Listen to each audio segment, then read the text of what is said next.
미가 3장 1절부터 12절까지 말씀을 함께 교독합니다. 내가 또 이르노니 야곱의 우두머리들과 이스라엘 족속의 통치자들아 들으라.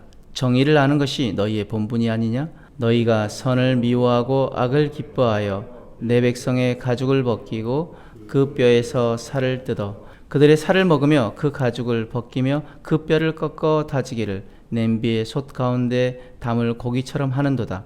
그때 그들이 여호와께 부르짖을지라도 응답하지 아니하시고 그들의 행위가 악했던 만큼 그들 앞에 얼굴을 가리시리라. 내 백성을 유혹하는 선지자들은 이에 물 것이 있으면 평강을 외치나 그 입에 무엇을 채워주지 아니하는 자에게는 전쟁을 준비하는도다.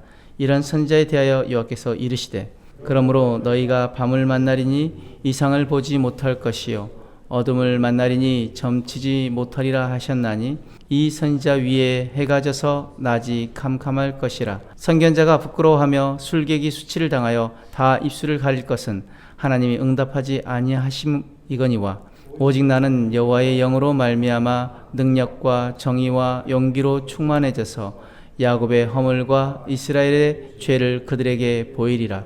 야곱의 족속의 우두머리들과 이스라엘 족속의 통치자들 곧 정의를 미워하고 정직한 것을 굽게 하는 자들아 원하노니 이 말을 들을지어다. 시온을 피로 예루살렘을 죄악으로 건축하는도다. 그들의 우두머리들은 뇌물을 위하여 재판하며 그들의 제사장은 싹을 위하여 교훈하며 그들의 선지자는 돈을 위하여 점을 치면서도 여호와를 의뢰하여 이르기를 여호와께서 우리 중에 계시지 아니하냐 재앙이 우리에게 임하지 아니하리라 하는도다.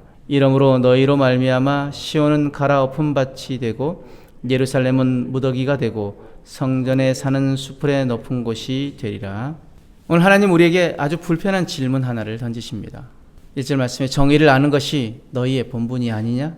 이 질문은 그때 이스라엘 지도자들에게만 던지신 말씀이 아니라 오늘 이 시대를 살아가는 모든 영향력을 가진 사람, 더 정확히 말하면 우리 모두에게 던지시는 질문입니다.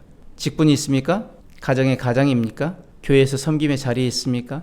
누군가의 삶에 조금이라도 영향을 주고 있다면 그 사람은 이미 리더입니다. 그리고 하나님은 리더된 자들에게 묻습니다. 너는 지금 내 본분을 다하고 있느냐? 하나님께서 통치자, 제사장, 선지자를 왜 세우셨습니까? 자기의 뜻을 관철하라고 세우셨습니까? 아닙니다. 자기의 이익을 챙기라고 세우셨습니까? 아닙니다. 리더는 사람의 뜻을 조율하여 공공의 유익, 곧 정의를 세우라고 세워졌고 제사장과 선지자는 하나님의 뜻을 분별하여 사람의 뜻 위에 하나님의 뜻을 세우라고 세워졌습니다. 그렇다면 정의란 무엇입니까? 내 뜻을 관철하는 것이 아니라 여러 사람의 뜻을 살피고 그 위에 하나님의 뜻을 올려놓는 것입니다. 그런데 미가 시대의 지도자들은 어땠습니까? 정의를 버리고 자기의 유익을 선택했습니다. 그 순간부터 사회는 무너지기 시작했습니다. 정의가 무너지면 공동체는 반드시 무너집니다. 가정도 교회도 나라도 예외가 없습니다.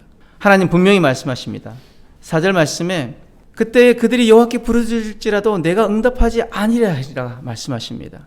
이 말씀은 너무나 충격적입니다. 왜냐하면 성경은 보통 기도하면 응답하신다고 했는데 여기서는 기도해도 응답하지 않겠다고 말씀하시기 때문입니다. 이유는 단 하나입니다. 무엇 때문입니까? 그들의 행위가 악했기 때문입니다. 지도자의 죄가 더 큽니다. 왜요? 힘이 있기 때문입니다. 그 힘을 잘못 쓰면 자기만 망하는 것이 아니라 남까지 망하게 만듭니다. 11절 말씀 보시면 그들은 뇌물을 받고 재판하고 싹을 위해 말씀을 가르치고 돈을 위해 점을 치면서도 입으로는 이렇게 말합니다. 여호와께서 우리 중에 계시지 아니하냐? 재앙이 우리에게 임하지 아니하리라. 이게 얼마나 무서운 장면입니까?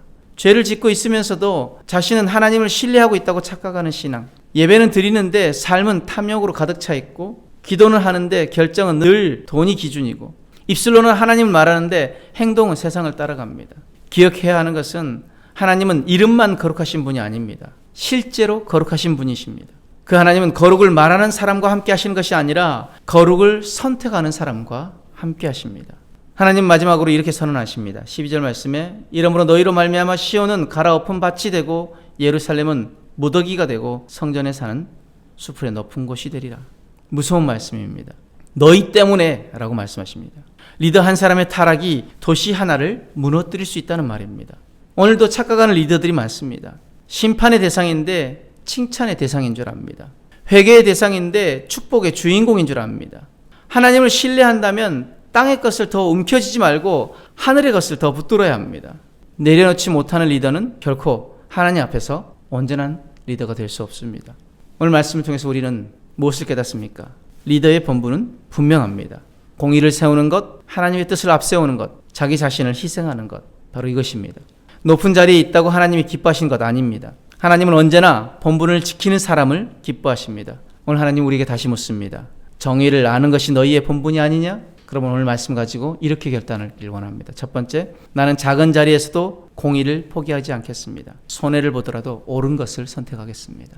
두 번째, 하나님의 뜻을 내 유익보다 앞에 두겠습니다. 정의의 기준을 돈이나 내 유익이 아니라 말씀으로 삼겠습니다.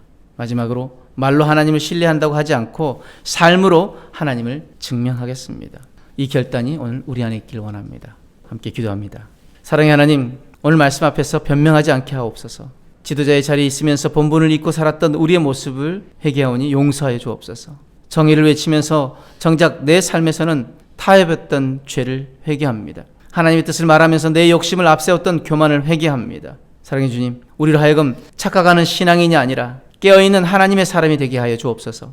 내려놓을 줄 아는 리더, 희생할 줄 아는 리더, 공의를 세우는 리더가 되게 하여 주옵소서. 오늘 나부터 하나님 앞에 복종시키며 살게 하시고 우리로 말미암아 가정과 교회와 이 땅에 다시 희망이 보이게 하여 주옵소서. 감사드리며 예수님의 이름으로 기도드립니다.